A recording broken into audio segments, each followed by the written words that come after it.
Okay, so that is my sign part. So now I'm going to start my, um, okay, I'll upload it up here. My PowerPoint presentation on 5 famous deaf people. So the first person is Douglas Tilden. He was an American sculptor. Um, he was born hearing and became deaf later in life due to illness. Um, he studied art in Paris under another deaf sculptor named Paul Chopin. He was really known for using like brass in his sculptures. He also did some painting and some like figurine making. He was married, but his marriage was known to have problems. And at one point, his wife actually rented out his studio, so then he had to do all of his work out of a shed. So that kind of shows what type of artist he is and that he's very dedicated to his work. The California School for the Deaf is this logo down here in the corner, and he actually graduated from there, and he also taught there later. He was a member of the National Sculpture Society, which is this logo down here. And then, I don't know if you can see it very well, this one right here. That's one of his famous sculptures. It's called Football Players. And he's known for this one because it is at California State, or the University of California. And it kind of stands as a symbol for like gay people or people who have different sexual orientations, because some people thought that he might have had a different orientation because of how he presented young athletic men in all of his sculptures, which is also why I included this picture, because it really shows a good example of how he did represent these men in his sculptures. So the next person is Julia Brace. Julia Brace is this woman. So in this picture, she is deaf and blind. So she became deaf and blind a little bit later in life, around the age of 5. But she was not able to keep these, like her ability to speak or anything. She didn't have much education, mostly because people just were not sure on how to educate a deaf and blind person. When she was 18, she entered an asylum for the deaf and dumb, which is why I included a picture of an asylum here. She lived there a lot of her life. She was there over 30 years. While she was there, she was part of different different research studies, and different scientists like watched her and saw how she lived, and they tried to teach her things. I have a picture of a sewing machine because she really liked to sew, and she was really good at it. So she would make her own clothes, and she was able to dress herself and make herself look presentable. And then the bottom picture is pictures of nurses. She was known for being a very kind person, and she often acted as a nurse to other people in the asylum. When she left the asylum, she moved in with her sister, and her sister took care of her until she died.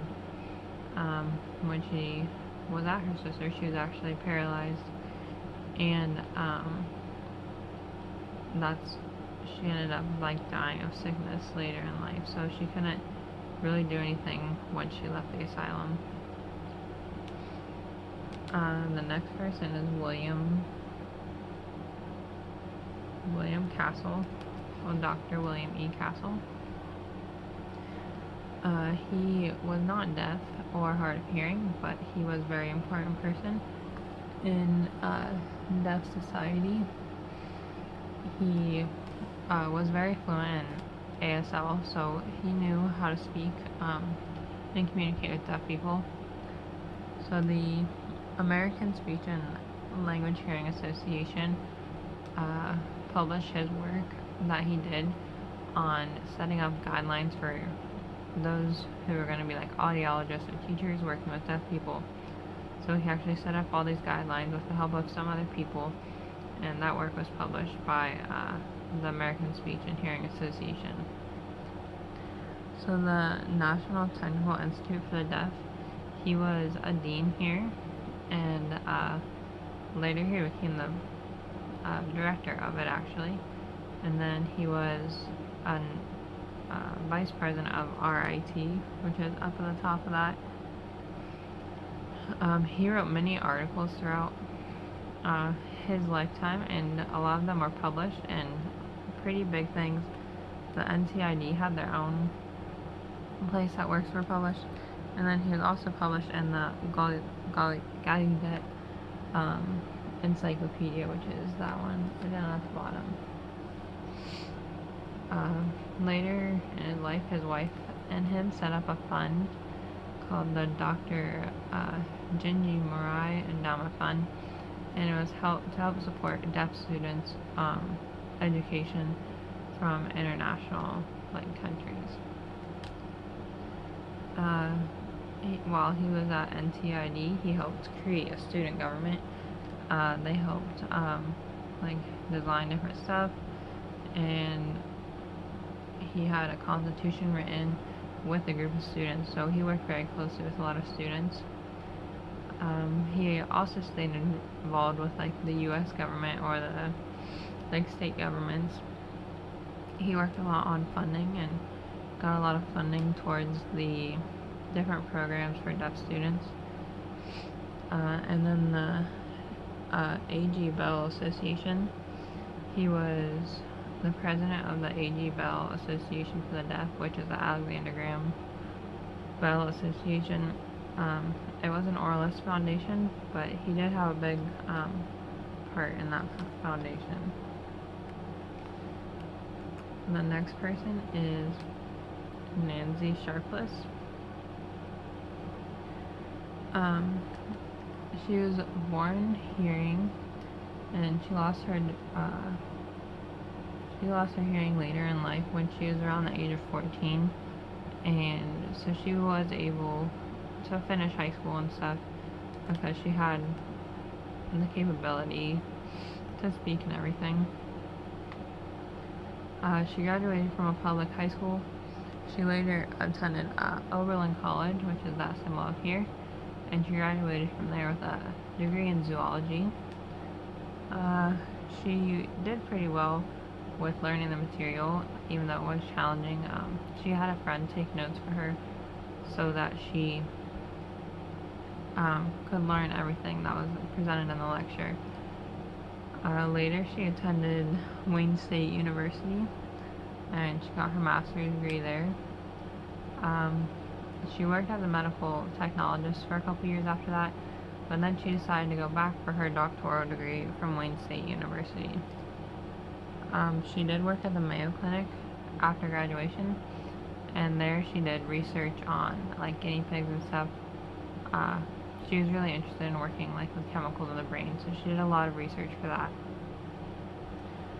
She also continued her studies in chemistry of the brain at the Albert Einstein College of Medicine.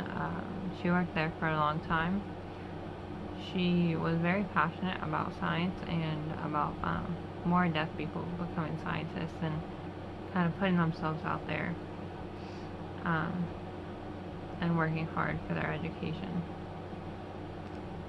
The last person is Robert Panera. He lost his hearing at the age of 10 due to spinal meningitis. He knew how to read and write and was able to graduate from high school. He had a friend that helped him in school. He loved to read and write, and he was known for this quote about